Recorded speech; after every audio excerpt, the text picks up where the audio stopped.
அனைவருக்கும் வணக்கம். இன்னைக்கு வந்து 5/3/2024 செவ்வாய்க்கிழமை. இன்னைக்கு Nifty index, bank Nifty index and இன்னைக்கு எக்ஸ்பைரி இருக்க ஃபின் நிஃப்டி இண்டெக்ஸ், இந்த மூணுலையுமே வந்து சிபிஆர் இண்டிகேட்டர் யூஸ் பண்ணி எப்படி ட்ரேட் பண்ணலாம் அப்படிங்கிறத பார்த்துடலாம்.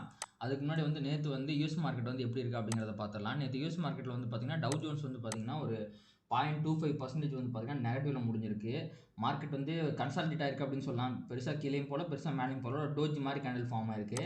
எஸ்என்பி வந்து பார்த்தீங்கன்னா ஒரு 0.12% வந்து நெகட்டிவ்ல முடிஞ்சிருக்கு. ஆனால் எஸ்என்பி வந்து நேற்று வந்து மேலே ஏற ட்ரை பண்ணுச்சு. பட் ஃபுல்லாக செல்லிங் ப்ரெஷர் வந்து உங்களுக்கு கீழே முடிஞ்சிருக்கு. அடுத்து பார்த்தீங்கன்னா நாஸ்டாக் வந்து ஒரு 0.4% வந்து பார்த்தீங்கன்னா நெகட்டிவ்ல முடிஞ்சிருக்கு. இதுவுமே வந்து பார்த்தீங்கன்னா ஒரு நல்ல பையிங் ப்ரெஷர் வந்து இன்றைக்கி வந்து பார்த்தீங்கன்னா பெருசாலாம் மேலே போகல, அப்படியே கீழே விழுந்திருக்கு. ஸோ யூஎஸ் மார்க்கெட் மூணுமே வந்து பார்த்தீங்கன்னா நெகட்டிவ்ல முடிஞ்சிருக்கு. ப்ளஸ் விக்ஸுமே வந்து பார்த்தீங்க அப்படின்னா ஒரு 2.9% ஏறி இருக்குது. மார்க்கெட் ஃபால் ஆகுது இல்லை கன்சாலிடேட் ஆகுது, ஆனால் சம்மந்தமெல்லாம் விக்ஸ் ஏறுது அப்படின்னா ஒரு செல்லிங் ப்ரெஷர் மார்க்கெட்டில் இருக்குது அப்படிங்கிறத இண்டிகேஷன். அதனால் இது கொஞ்சம் சூதானமாக இருக்க வேண்டிய சுச்சுவேஷன் யூஎஸ் மார்க்கெட்டை பொறுத்த வரைக்கும்.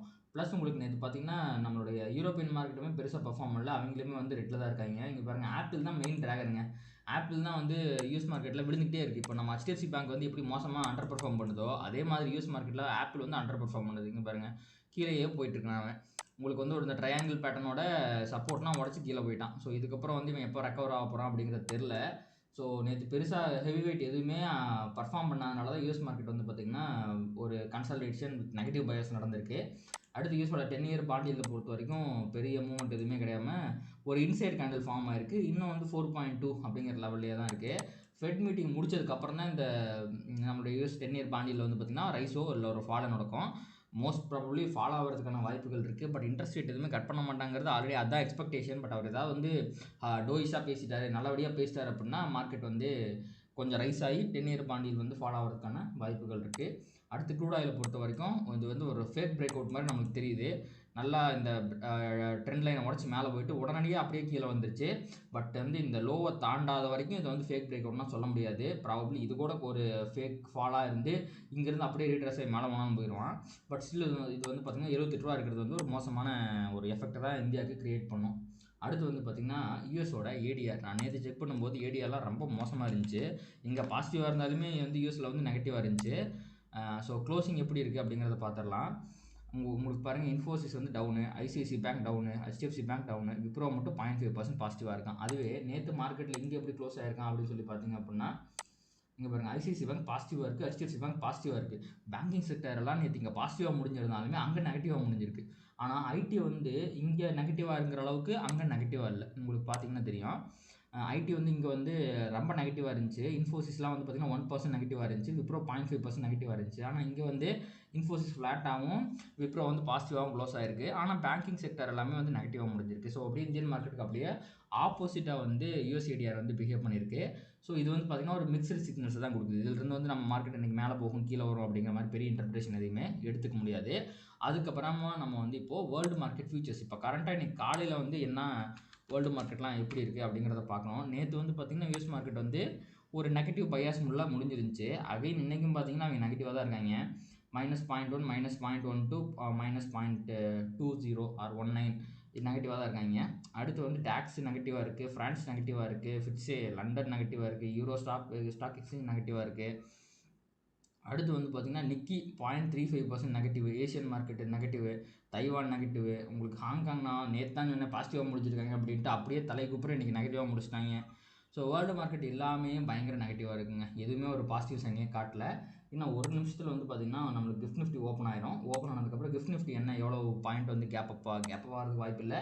கேப் டவுன் தான் இண்டிகேட் பண்ண போகுது. அது எவ்வளோ பாயிண்ட் அப்படிங்கிறத நம்ம வந்து பார்த்துடலாம். கிஃப்ட் நிஃப்டி வந்து பார்த்திங்கன்னா இப்போ ஓப்பன் ஆயிடுச்சு. என்ன ஒரு அதிசயம், ஆச்சரியம் அப்படிங்கிற மாதிரி நேற்று வந்து நிஃப்டி ஃபியூச்சரோட க்ளோஸ் வந்து பார்த்திங்கன்னா 497. ஆனால் கிஃப்ட் நிஃப்டி பாருங்களேன், எடுத்த ஓப்பனிங்லேயே பயங்கரமாக மேலே போயிட்டுருக்கு. 550 அப்படிங்கிற மாதிரி காட்டுறான். இருந்தாலுமே ஒரு 5 மினிட்ஸ் கழிச்சு தான் வந்து இதோட ரேஞ்ச் வந்து தெரிஞ்சுக்க முடியும். நான் இப்போதைக்கு ஆவரேஜாக வந்து பார்த்திங்கன்னா ஒரு 530 அப்படிங்கிற மாதிரி வச்சுக்கிறேன். ஸோ ஒரு 30 பாயிண்ட்ஸ் வந்து பார்த்திங்கன்னா மார்க்கெட் வந்து கேப் அப் ஆகிறதுக்கு வாய்ப்பு இருக்குது நம்மளுடைய Nifty. So 30 points gap up அப்படின்னா அதுக்கு முன்னாடி நம்ம டுமாரோ சிபிஆரில் பார்க்கும்போது நமக்கு நிஃப்டியில் வந்து பார்த்திங்க அப்படின்னா ஒரு அசெண்டிங் நேரோ சிபிஆர் ஃபார்ம் ஆகிருக்குங்க. இந்த நேரோ சிபிஆர் ஃபார்ம் ஆகிறதா ஒன்றும் பிரச்சனை இல்லை. ஆனால் உங்களுக்கு பாருங்கள், இதுக்கும் இதுக்கு இடையில் இருக்க டிஸ்டன்ஸ் வந்து ரொம்ப கம்மியாக இருக்குது. இப்போ என்ன பிரச்சனைனா, இது வந்து ஒரு குட்டி ட்ரேடிங் செஷன் அப்படிங்கிறதுனால இது பெருசாக நம்மளுக்கு கணக்கில் எடுத்துக்க முடியாது. அதனால் நீங்கள் பார்த்தீங்க அப்படின்னா இந்த ட்ரேடிங் டே இருக்குது பார்த்தீங்களா, இதிலிருந்து நீங்கள் கணக்கு பார்த்தீங்க அப்படின்னா ஒரு நல்ல டிஸ்டன்ஸ் இருக்கிற ஒரு சிபிஆரே ஃபார்ம் ஆயிருக்கு. ஸோ இது வந்து ஒரு புல்லிஷ்க்கான சைன் தான். பட் ஸ்டில் வந்து பார்த்தீங்கன்னா ஆல் டைம் ஹைலேருந்து பார்த்தீங்கன்னா உங்களுக்கு ஒரு பெரிய புஷ் வர மாட்டேங்குது. ஆல் டைம் ஹை வந்து பார்த்தீங்கன்னா ஃப்ரைடே அன்னைக்கு நல்லா உடச்சிட்டு மேலே போய் க்ளோஸ் வச்சுட்டான். ஆனால் அதுக்கப்புறம் பாருங்கள் உங்களுக்கு சாட்டர்டே ஓப்பனிங்லேயுமே வந்து பார்த்தீங்கன்னா மேலேருந்து கீழே தான் வந்திருக்கு. அண்ட் இது வந்து பார்த்தீங்கன்னா ஆல் டைம் ஹையில் ஃபுல்லாக கன்சாலிடேட் ஆயிருக்கு. ஸோ இன்றைக்கி வந்து ஃபார்ம் ஆகக்கூடிய ப்ரைஸ் ஆக்ஷன் வந்து ரொம்பவே முக்கியம். இன்றைக்குமே ஆல் டைம் ஹைலேருந்து மேலே வந்து ஒரு புஷ் கிடைக்கல, மேலே போகிறது கிடைக்கல அப்படின்னா ப்ராபபிளி நாளைக்கு மார்க்கெட்டில் ஃபால் வரதுக்கான வாய்ப்புகள் ரொம்பவே அதிகமாக இருக்குது. ஏன்னா மார்க்கெட் ஆல் டைம் ஹையில் இருக்கும்போது உங்களுக்கு வந்து ஒரு நல்ல டெசிசிவான கேண்டில் வரல அப்படின்னா அந்த இடத்துல பையர்ஸ் கிட்ட வந்து ஒரு பவர் இல்லைன்னு அர்த்தம். ஸோ செல்லர்ஸ் வந்து டாமினேட் பண்ண ஆரம்பித்தாங்க அப்படின்னா ஈஸியாக வந்து மார்க்கெட் ஃபால் ஆயிரும். ஒரு 200 பாயிண்ட் 300 பாயிண்ட்லாம் நிஃப்டிலேயே வந்து ஈஸியான ஃபால் வரதுக்கான வாய்ப்புகளுமே இருக்குது. நம்ம அதை விட்டுருவோம். இன்றைக்கி வந்து மார்க்கெட் வந்து சப்போஸ் கன்சாலிடேட் ஆனால் ஓகே தான். ஸோ இன்றைக்கி வந்து வாட் எவர் ஹேப்பன்ஸ் இன்றைக்கி S1 தாண்டி ப்ரைஸ் க்ளோஸ் வைக்கக்கூடாது. வச்சிருச்சு அப்படின்னா மார்க்கெட் வந்து பேரிஸாக மாறப்போகுது அப்படிங்கிறதா வந்து இண்டிகேஷன். இப்போதைக்கு ஒரு 30 பாயிண்ட் வந்து உங்களுக்கு கேப் அப் காட்டுது அப்படின்னா நேற்று முடிஞ்சது 405. அப்போ இன்றைக்கி வந்து ஓப்பன் ஆக போகிறது ஒரு 430 அப்படிங்கும்போது உங்களுக்கு சிபிஆருக்கும் R1க்கும் இடையில தான் வந்து பார்த்திங்க அப்படின்னா மார்க்கெட் வந்து ஓப்பன் ஆக போகுது. ஸோ அப்படி ஓப்பன் ஆனதுக்கப்புறம் மார்க்கெட் வந்து அதே மாதிரி இங்கே பாருங்களேன், உங்களுக்கு வந்து ப்ரீவியஸ் டே ஹை அப்படிங்கிறது இந்த இடத்துல வரும். அப்போது உங்களுக்கு வந்து R1க்கும் ப்ரீவியஸ் டே ஹைக்கு இடையில இருக்க டிஸ்டன்ஸ் ரொம்ப கம்மியாக இருக்குது. அதே மாதிரி S1க்கும் ப்ரீவியஸ் டே லோவுக்கும் இடையில இருக்க டிஸ்டன்ஸ் ரொம்ப கம்மியாக இருக்குது. நேரோ சிபிஆர் வந்து இந்த மாதிரி ஒரு ப்ரைஸ் ஆக்ஷன் ஃபார்ம் ஆகுது அப்படின்னா ப்ராபப்ளி மார்க்கெட் ட்ரெண்ட் ஆகிறதுக்கான வாய்ப்புகள் ரொம்ப அதிகமாக இருக்குது. ஆனால் நீங்கள் வந்து R1 தாண்டி டெசிசிவாக க்ளோஸ் வச்சுச்சு அப்படின்னா நீங்கள் ஒரு மேலே வந்து R1 ட்ரெண்டிங் ட்ரேடை ட்ரை பண்ணலாம். ஆனால் அது வந்து எனக்கு லோ பேஸ்ட் அந்த ப்ரைஸ் ஆக்ஷன் எனக்கு அது லோ ப்ராபபிள் ட்ரேடாக தான் தெரியுது. சப்போஸ் மார்க்கெட் R1 கிட்ட போய் உங்களுக்கு வந்து ரிவர்சல் ஆகுது அப்படின்னா கிட்டத்தட்ட அது வந்து ஆல் டைம் ஹையிலிருந்து வர ரிவர்சல் தான். அதனால் அது வந்து அங்கேருந்து ரிவர்ஸ் ஆச்சு அப்படின்னா நேரோ சிபிஆர் அப்படிங்கிறதுனால உங்களுக்கு வந்து கீழே S1 வரைக்கும் போகிறதுக்கான வாய்ப்புகள் இருக்குது. அப்போது அதுதான் வந்து உங்களுக்கு ஹை ப்ராபபிள் ட்ரேடாக இருக்கும். அப்போ R1 ட்ரெண்டிங்கை ட்ரை பண்ணலாம். பட் அதோட வின்னிங் வைக்கிறது அப்படிங்கிறது எனிவேர் பிட்வீன் 50 to 60% தான் இருக்கும். அப்படி இல்லை அப்படின்னா R1 ரிவர்சலில் ட்ரை பண்ணிங்க அப்படின்னா அது S1 வரைக்கும் வரதுக்கான வாய்ப்புகள் இருக்குது. அதோட வின்னிங் அக்யூரசி வந்து பார்த்திங்கன்னா அரௌண்ட் 70 to 80% இருக்குது. சப்போஸ் மார்க்கெட் S1 கிட்ட வந்துச்சு அப்படின்னா S1 அப்படிங்கிறது நல்ல சப்போர்ட்டாக இருக்கும். ஸோ S1 ரிவர்சல் ட்ரேடிங்கை நீங்கள் ட்ரை பண்ணி பார்க்கலாம். அதோட வின்னிங் அக்யூரசியுமே ஈக்குவல் டு உங்களுடைய இந்த R1 வின்னிங் அக்யூரசியான ஒரு 70 to 80% லெவலுக்கு வரதுக்கான வாய்ப்புகள் இருக்குது. இது 3 தான் வந்து பார்த்திங்கன்னா இன்றைக்கி நிஃப்டியில் ஒரு ஹை ப்ராபபிள் ட்ரேடிங் ஆப்பர்ச்சுனிட்டி எனக்கு தெரியுது.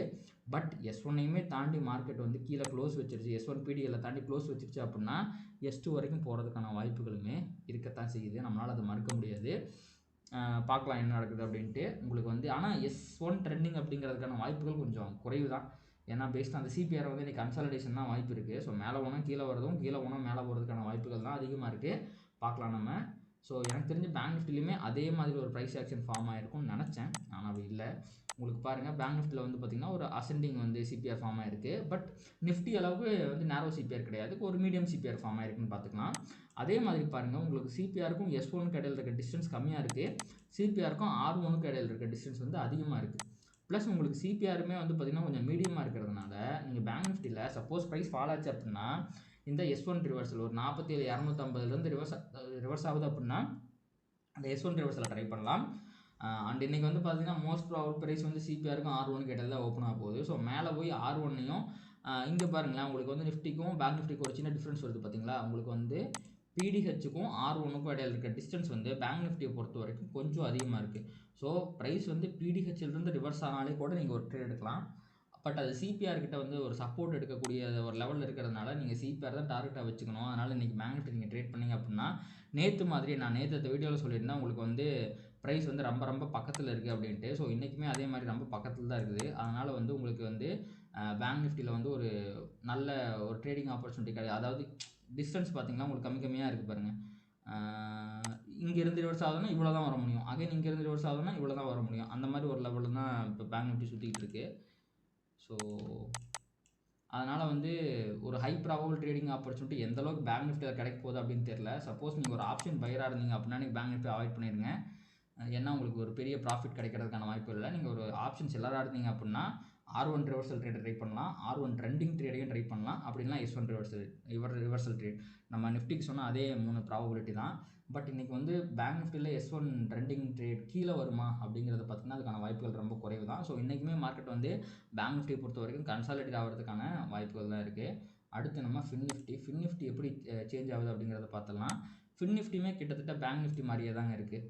ஸோ நீங்கள் ஒரு ஆப்ஷன் பையராக இருந்தீங்க அப்படின்னா இன்றைக்கி எனக்கு தெரிஞ்சு நிஃப்டியில் தான் உங்களுக்கு ஒரு ஹை ப்ராபபிள் ட்ரேடிங் ஆப்பர்ச்சுனிட்டி கிடைக்க போகுது. அங்கே தான் ஸ்பேஸ் நல்லா இருக்குது. ஒரு பிவோட்லேருந்து இன்னொரு பிவோட்டுக்கு மூவ் ஆகிறதுக்கு. ஆனால் நீங்கள் வந்து ஃபின் நிஃப்டியாக இருந்தீங்க, fin Nifty R bank Nifty அப்படின்னா நீங்கள் ஒரு செல்லராக இருந்தீங்கன்னா மட்டும்தான் உங்களுக்கு வந்து அது ஒரு அட்வான்டேஜாக இருக்கும். நீங்கள் ஒரு பையராக இருந்தீங்க அப்படின்னா உங்களுக்கு ஒரு பெரிய அட்வான்டேஜ் அது கொடுக்காது.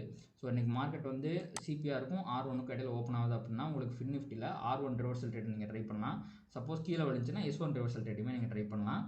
பட் S1 PDL இதை ரெண்டையுமே வந்து பார்த்திங்கன்னா ஒரு 10:30க்குள்ளே வந்து மார்க்கெட் வந்து கிராஸ் பண்ணி கீழே போயிடுச்சுன்னா மட்டும் S1 ட்ரெண்டிங் ட்ரேட் ட்ரை பண்ணலாம். அப்படி இல்லை அப்படின்னா மார்க்கெட் கீழே போகுது அப்படின்னா உங்களுக்கு கண்டிப்பாக ஒரு ரிவர்சல் வரதுக்கான வாய்ப்புகள் ரொம்பவே அதிகமாக இருக்குது.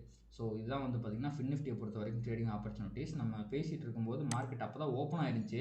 அதனால் இனிஷியலாக வந்து ஒரு வாலட்டிலிட்டியை கொடுத்துட்டு அப்படியே வந்து மிகப்பெரிய ஒரு ஷூட்டிங் ஸ்டாரை போட்டு உங்களுக்கு மார்க்கெட் கீழே போயிட்டுருக்கு. இப்போ 516 அப்படின்னா ஒரு 15 பாயிண்ட் தான் கேப். இப்போ கிட்டத்தட்ட ஃப்ளாட் ஓப்பனிங் மாதிரி தான் கணக்கு. நேற்று எங்கே க்ளோஸ் ஆச்சோ அதே இடத்துல ஓப்பன் ஆகிறதுக்கான வாய்ப்புகள் வந்து ரொம்பவே அதிகமாக இருக்குது. ஸோ சேம், பட் அப்படி இருந்தாலுமே நம்ம சொன்ன அதே சேம் ட்ரேடிங் ஆப்பர்ச்சுனிட்டிஸ் தான் கிடைக்கும். இப்போ வந்து அடுத்ததான் நிஃப்டியோட ப்ரைஸ் ஆக்ஷனை நம்ம கொஞ்சம் அனலைஸ் பண்ணிடலாம். சிபிஆரை விட்டுட்டு, சிபிஆர் அப்படிங்கிறது இன்ட்ராடேக்கு, ப்ரைஸ் ஆக்ஷன் அனலைசிஸ் அப்படிங்கிறது கொஞ்சம் பொசிஷனலாக எப்படி இருக்குது அப்படிங்கிறத பார்க்குறதுக்காக நம்ம யூஸ் பண்ணிக்கலாம். ஸோ நம்ம ஆல்ரெடி சொன்ன மாதிரி மார்க்கெட் கிளியராக ஒரு பிரேக் அவுட்டை கொடுத்துருச்சு. அண்ட் அந்த பிரேக் அவுட்டுக்கு அப்புறம் இந்த இடத்துல ஒரு குட்டி கேண்டில் ஃபார்ம் ஆச்சு பார்த்தீங்களா, சாட்டர்டே கேண்டில், அதை நம்ம விட்டுறலாம். ஏன்னா ஒரு சின்ன ட்ரேடிங் ஹவர் தான். அதுக்கப்புறம் பாருங்கள் ஒரு டோஜி கேண்டில் போட்டிருக்கு. ஆல் டைம் ஹை கிட்ட போய் டோஜி கேண்டில் போடுறது கொஞ்சமே வந்து பார்த்திங்கன்னா ஒரு அபாயகரமான செயல்னு. ஏன்னா புல்லா பியரா அப்படின்னு எல்லோரும் கன்ஃபியூஷன் இருக்காங்கன்னு அர்த்தம். இன்றைக்கி ஃபார்ம் ஆக போகிற கேண்டில் வந்து ரொம்பவே முக்கியங்க. இவன் வந்து டே ஹை தாண்டி மேலே போனான்னா புல்லிஷ் கேண்டில் வரும், டே லோவை தாண்டி கீழே போனான்னா பேரிஷ் கேண்டில் வரும். புல்லிஷ் கேண்டில் வந்துச்சு அப்படின்னா புல்லிஷ் கண்டினியூஷன் பேட்டர்னாக நம்ம அதை எடுத்துக்கலாம். பேரிஷ் கேண்டில் வந்துச்சு அப்படின்னா அது வந்து பேரிஷ் ரிவர்சல் ஆன மாதிரி வரும். அதனால் இன்றைக்கி ட்ரேடிங் டே அப்படிங்கிறது நிஃப்டிக்கு ரொம்பவே முக்கியம். ஏன்னா நல்ல ஒரு அப்சைட் கேண்டில், ஒரு பிரேக் அவுட் கேண்டில் கொடுத்ததுக்கப்புறம் ப்ரைஸ் கன்சாலிடேட் ஆகிறது ஓகே தான். ஏன்னா ஒரே நாளில் 350 பாயிண்ட் ஏறிட்டான். அதுக்கப்புறம் ஃபர்தராக 100-150 பாயிண்ட் ஏறும் அப்படிங்கிறலாம் கிடையாது, கஷ்டம் தான். பட் ஸ்டில் இன்றைக்கி வந்து பார்த்திங்கன்னா ஒரு நெகட்டிவ் ப்ரெஷர் இருக்க கேண்டில் வராமல் இருந்துச்சு அப்படின்னா அது ரொம்பவே நல்லது. ஏன்னா ஆல் டைம் ஹைட்டில் போய் டோஜி போடுறான் அப்படின்னா வரப்போகிற பெரிய கேண்டில் கொஞ்சம் பெரிய கேண்டிலாக இருக்கிறதுக்கே வாய்ப்பு இருக்குது. அதாவது ஃபால் வந்துச்சு அப்படின்னா கொஞ்சம் பெருசாக இருக்கிறதுக்கே வாய்ப்பு இருக்க மாதிரி இப்போதைக்கு எனக்கு தெரியுது. ஸோ அது நடக்காது, மார்க்கெட் மேலே போகும் அப்படின்னு வந்து நம்ம நம்புவோம். ஸோ பட் அதையுமே வந்து இன்றைக்கி ஃபார்ம் ஆக போகிற கேண்டில் வச்சு தான் வந்து நம்மளால் கன்ஃபார்மாக சொல்ல முடியும். அதனால தான் சொல்கிறேன் இன்றைக்கி ஃபார்ம் ஆக போகிற கேண்டில் ரொம்பவே முக்கியம் அப்படின்ட்டு. ஆனால் பேங்க் நிஃப்டி அப்படிலாம் இல்லைங்க. அவன் ஆல் டைம் ஹைலாம் கிடையாது, ப்ளஸ் நிஃப்டி அளவுக்கு கொஞ்சம் மோசமாகவும் கிடையாது. உங்களுக்கு பாருங்கள், நல்ல break out candle, forward by ஒரு குட்டி சாட்டர்டே கேண்டில், அதுக்கப்புறம் வந்து பார்த்திங்கன்னா மண்டே அன்றைக்கி ஒரு புல்லிஷ் கேண்டிலோட தான் முடிச்சிருக்கான். ஸோ இதுதான் ப்ராப்பர் கன்சாலிடேஷன். பேங்க் நிஃப்டி நல்லா பாசிட்டிவாக தான் இருக்கிறான் இப்போதைய வரைக்குமே. ஸோ இன்றைக்கி வந்து பார்த்திங்கன்னா அந்த பாசிட்டிவிட்டி கண்டினியூ ஆகிறதுக்கான வாய்ப்புகள் இருக்குது. இதே மாதிரி ஒரு குட்டி கேண்டில் மேலே வரதுக்கான வாய்ப்பு இருக்குது. சப்போஸ் உங்களுக்கு டே லோவை தாண்டிச்சு ஒரு 47,000 தாண்டுற வரைக்கும் ஒன்றும் பிரச்சனை இல்லைங்க. 47,000 பேங்க் நிஃப்டி தாண்டினா மட்டும்தான் வந்து பேரிஷ் ஆகும். ஸோ அது வரைக்குமே வந்து ஒரு புல்லிஷ் கண்டினியூஷனாக தான் பார்க்கணும். ப்ளஸ் ரொம்ப நாள் கன்சல்டேஷனுக்கு அப்புறம் வந்து பார்த்திங்கன்னா ஒரு பிரேக் அவுட் நடந்திருக்கு. அதனால் இந்த பிரேக் அவுட் ஃபெயிலியர் ஆகிறதுக்கான வாய்ப்புகளுமே பேங்க் நிஃப்டியில் ரொம்பவே குறைவாக தான் இருக்குது. எதர் மார்க்கெட் கன்சாலிடேட் ஆகணும் அப்படின்னா மேலே போகணும். அதுதான் பொசிஷனலாக வந்து பேங்க் நிஃப்டி வந்து ப்ரைஸ் ஆக்ஷன் இண்டிகேட் பண்ணுது. ஏன்னா நீங்கள் பார்த்தீங்கன்னா இந்த லைன் இருக்குது பார்த்தீங்களா, இப்படி நம்ம போட்டுக்கலாமே, இந்த ஒரு ரெசிஸ்டன்ஸ் இருக்குது பார்த்தீங்களா, இப்போ கரெக்டாக ரெசிஸ்டன்ஸ் கிட்ட தான் இருக்குது. அது வந்து ரெண்டாவது விஷயம். முக்கியமாக பார்க்க வேண்டிய விஷயம் என்னென்னா ஒரு ட்ரையாங்கிள் பேட்டர்ன் மாதிரி மேலே போட்டு இது HDFC பேங்க் ரிசல்ட்டில் வந்து கேப் டவுனு. அதுக்கப்புறம் பாருங்க மார்க்கெட் பெருசாக வந்து ஒரு மூமெண்ட்டே கொடுக்காம ரொம்ப நாள் கன்சாலிடேட் ஆகிட்டு ஒரு மிகப்பெரிய கேண்டிலோட பிரேக் அவுட் கொடுத்துருக்கு பார்த்தீங்களா. அதனால தான் வந்து பார்த்திங்கன்னா இந்த ஏகப்பட்ட இடத்துல வந்து பார்த்திங்கன்னா பையர்ஸ் வந்து கொஞ்சம் கொஞ்சமாக அக்குமுலேட் பண்ணியிருப்பாங்க. அதனால் ஒரு பெரிய ஃபாலோ வர்றதுக்கு கண்டிப்பாக வந்து பையர்ஸ் விட மாட்டாங்க. ஸோ இன்றைக்கி வந்து டே ஹையை தாண்டி பிரேக் அவுட் ஆகிற பட்சத்தில் பேங்க் நிஃப்டி கண்டிப்பாக ஒரு நல்ல அப்சைட் மூவ் கொடுத்து ஆல் டைம் ஹைக்கு வந்து கொஞ்சம் சீக்கிரமாக போவான் அப்படிங்கிற மாதிரி நம்ம வந்து நம்பலாம். பட் ஸ்டில் இவனுமே வந்து பார்த்திங்கன்னா ஒரு ரெசிஸ்டன்ஸ் ஒன்று தான் இருக்கிறான். இன்றைக்கி ஃபார்ம் ஆக போகிற ப்ரைஸ் ஆக்ஷன் பேங்க் நிஃப்டிக்குமே முக்கியமான ஒரு ப்ரைஸ் ஆக்ஷன் தான். ஸோ இதுதான் வந்து பார்த்திங்கன்னா price action analysis of Nifty and bank Nifty. கண்டிப்பாக இந்த வீடியோவிலேருந்து உங்களுக்கு சில இன்சைட்ஸ் கிடச்சிருக்கும் அப்படின்னு நினைக்கிறேன். ஸோ இந்த வீடியோ உங்களுக்கு பிடிச்சிருந்துச்சு அப்படின்னா லைக் பண்ணுங்கள், கமெண்ட் பண்ணுங்கள், அண்ட் ட்ரேடிங் பண்ணுற உங்கள் நண்பர்களுக்கும் ஷேர் பண்ணுங்கள். அவங்களுக்கு அது உபயோகரமாக இருக்கும். ப்ளஸ் யூடியூப் அல்காரிதம் ட்ரிகர் பண்ணி நிறைய பேருக்கு இது ரீச் ஆகும், ஹெல்ப் பண்ணும். தேங்க்யூ.